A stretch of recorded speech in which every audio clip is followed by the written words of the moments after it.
Hello and welcome to a brand new show of Market Makers. On this edition of Market Makers, we'll be talking about the market run-up, what has led to this magnificent rally in benchmark indices, where are markets headed in the run-up to the election. Is it as good as it gets, or right now markets are really out of the claws of a deep, pit, so to speak. Naren, fantastic to have you back and thank you for joining us. Everyone is mesmerized. A lot of bulls are even rubbing their eyes and they are actually questioning then, is the screen right? A 10% rally from the recent lows, a 7-8% uptick in the bank nifty and a 2-3% jump in nifty. Everything has happened in a matter of just 15-17 days.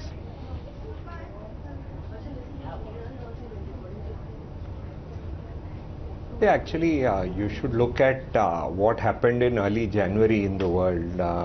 Essentially, through 2018, the US central bank was tightening monetary policy and doing a quantitative tightening of $50 billion per month. I think in early January, the US Fed said that we are not going to increase rates. And at some point of time in the year, we will stop quantitative tightening. And historically, when dollar becomes an asset class which becomes weaker, the whole emerging markets get huge amount of oxygen, and that is the kind of situation we are in. If you look at the month earlier part of the year, actually the money went primarily to the markets which crashed in 2018, like China. And in India, that money came a bit delayed. It came slightly later. In fact, there was a period of time when India had underperformed China 10% this year. And the money started coming to India, albeit late, because of the fact that people were worried whether they should put money before elections, after elections. And that kind of a view was what foreigners were worried about. So I believe it's a lot to do with what has happened to the Fed and what the Fed has decided to do this year. And that is a factor which we always tend to miss because we look very, very narrow in our own country. But the reality is India rally is not just an India rally, it's an emerging market rally of fairly large proportions. So how should one understand the current price action? Because if you're worried about elections, if you're worried about low earnings growth and rich valuations, then you are missing on participating. And if you're not participating, you are not creating wealth. How does one deal with this kind of a dilemma when there is an event risk and the valuation support is missing, yet markets, they continue to go higher?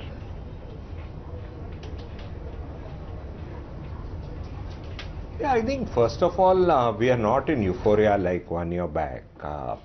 I think market mood has been somewhere in between euphoria and I would say fear. And consequently, I think this worry that you're talking about hardly exists. Because if you look at flows, local flows, they've been moderating. Bulk of the flows that are still happening up, SIP flows, which are very, very positive. You have a situation where earnings growth is going to improve largely thanks to banking, but nevertheless, banking is a very, very big part of free float of all indices. That the fact that banking earnings will go up is a very, very positive development. And it is not that earnings is at this point of time extremely expensive. They may not be cheap, but I don't think, I think earnings is at fair value for bulk of the market except a few mega caps.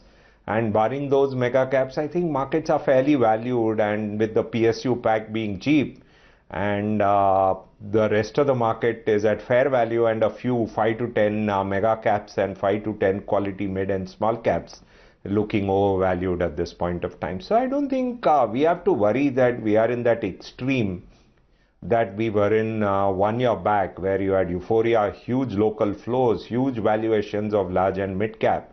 And you had a very, very different environment at this point, at that point of time. Whereas now we are in a much more reasonable environment.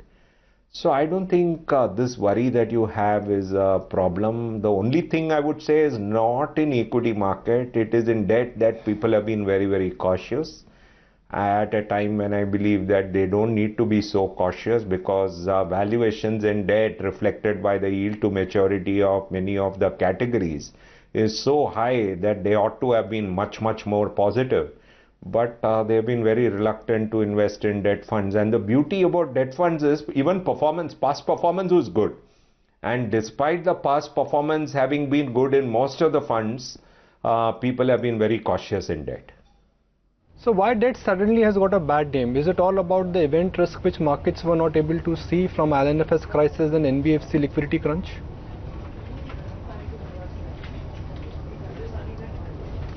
I think clearly last year we had quite a lot of euphoria and quite a lot of positives. For example, most of the financial services companies were trading at extremely high valuation with the exception of banks. And so the situation then was very, very different from what it is today. And after the ILFS issue, a lot of derating happened. And after the derating, many of the sectors had become cheap. So I would say that, I don't think, people are thinking that they are in extreme optimism. I don't think people are in extreme optimism. Having said that, are equity valuations at the level that you can make mega money at this point of time? The answer is no. Equity valuations are at this point of time at a level from which you can only make reasonable experience. And which is why, from our point of view, we've been pushing all our categories like asset allocator, balanced advantage. These kind of categories is what we've been pushing, because and SIPs, primarily because markets are not cheap. Markets are not expensive. There is neither euphoria, there is neither fear. So I would say that you're exactly in the middle. When you're in the middle, you have to push these middle of the road categories like recommending asset allocation, recommending categories like balanced advantage, and recommending SIPs. Okay, fair point. If I look at, Naren, the tone of the portfolios which you manage and what the tone of activity at your AMC has been, you're revisiting high dividend yield stocks and especially high dividend yield PSU stocks. What's the thought behind this?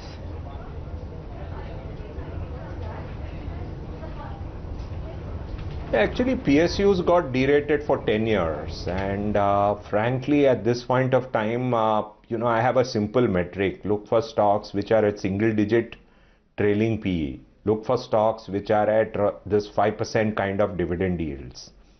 And look for stocks which are not too leveraged.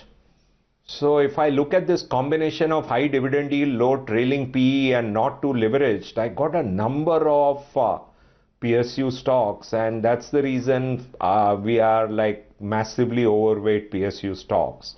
I'm hoping that the new government which forms after 2019 May recognizes that most of the PSUs are deeply undervalued, and there are huge opportunities to re-rate them through effective management of the shareholding in the next 5 years. And I think the strategic value of many of these PSUs have been fantastic. And the other interesting thing which people have to remember is, if you go back 10, 12 years back, you had everyone entering sectors like power. And in those sectors, the capital allocation mistakes by the public sector power companies were much lower than the amount of capital misallocations done by the private sector power companies. So there are sectors like power where in the last 10 to 12 years, it is actually the public sector unit which has become stronger, because in those heady days of 2007, they did not make capital allocation mistakes, whereas many of the private sector companies entered into power purchase agreements which were extremely bad and very, very bad for earnings. And so I would say that, there have been, contrary to what people think, there have been PSUs which have actually done a much better job of capital allocation in the last 10 to 12 years, and they've got derated. And I believe that the government in the next 5 years will recognize that this derating can be reversed, and we will make money out of that. Naren, but what about the legacy capital allocation problems, constant selling from government in terms of the disinvestment requirement? You don't think they will act as impediments for PSU stocks?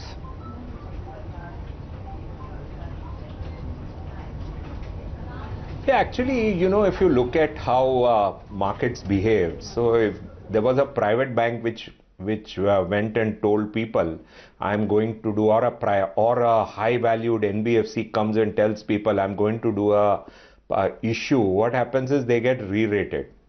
So I'm a believer that, whenever, for example, Morgan Stanley pulls out a stock from their index or adds a stock to the index, those are all contrarian opportunities for me to either buy or sell. So for me, I would say that public sector disinvestment, if it makes sense and I feel that the shares are attractively valued, is actually an opportunity, because I am adding to my holding in a stock which is trading at single digit PE, very good dividend yield, and non-leveraged company operating in a big sector like power and many of the other infra spaces. So that's how I look at it. So I don't worry so much about it. And my past experience has been that when you have too much disinvestment in any area, I have never really worried about it. I've only worried when people come out with disinvestment or IPOs in an overvalued sector, then we worry about it. Otherwise, I've never worried about it. In our last conversation, Naren, you hinted towards buying exporters. Was that call primarily based on global growth and weakness in rupee? And if yes, is it time to revisit that call because rupee has appreciated?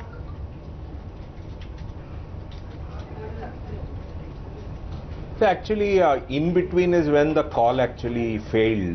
What happened was, when we last spoke, oil was on an ascend. And if oil goes up, you had a situation where dollar rupee actually kept appreciating. Dollar kept going up against rupee, and that was a phenomenal period for exporters. But what happened after October, November is that oil crashed, and with oil crashing, you had rupee appreciating. So the entire tactical view which we had on exporters, when it first worked and then failed.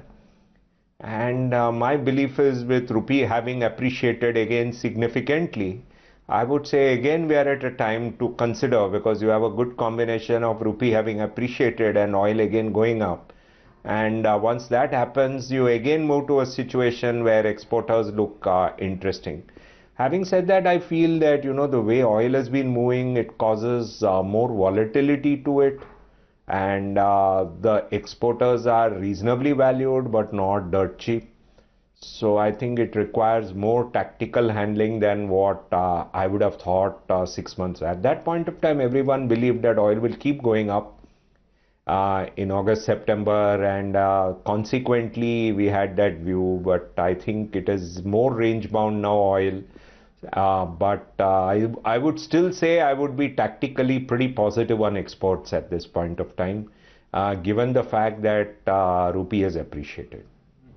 I met a common friend over the weekend, and he said that you got to grant it to Naren for getting his timing again and again right on metals. I mean, Naren has the uncanny knack of predicting when to sell and buy metal stocks. What is your view on the current metal cycle? Because historically fund managers don't buy metal stocks, but you've not shied away. You've not shied away from making your 15, 20, 25% gain in metal stocks when you can seize or smell an opportunity.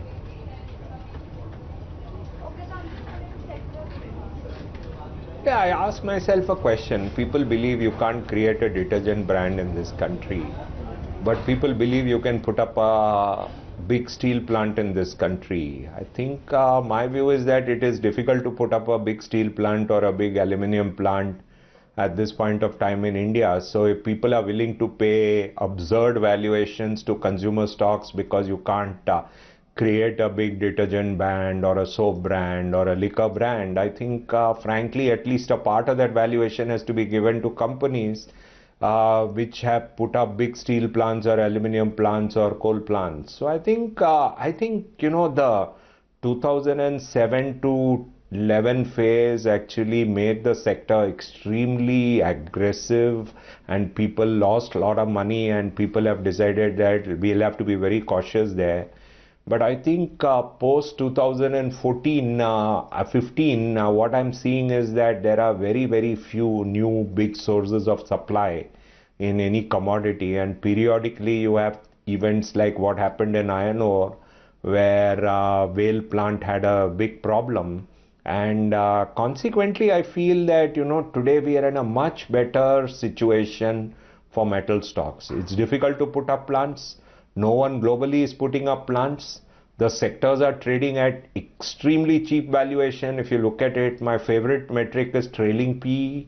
On trailing PE, most of the stocks are single digit. Some of them are near 5 if you look at them. They are cash flow generating. And you have a situation where... Who better than S Naren to decode the market mood right now at a time when we're staring at 11,400. The currency is at a 2019 high. And just to sum up some of the points that he says, he believes that as of now, we are not really in extreme euphoria like we were last year, but we're in the mood somewhere between euphoria and fear. As of now, he is recommending that investors allocate assets to SIPs as well as balanced advantage funds, massively overweight on PSU stocks, and he believes that the PSU divestment as well is a big opportunity.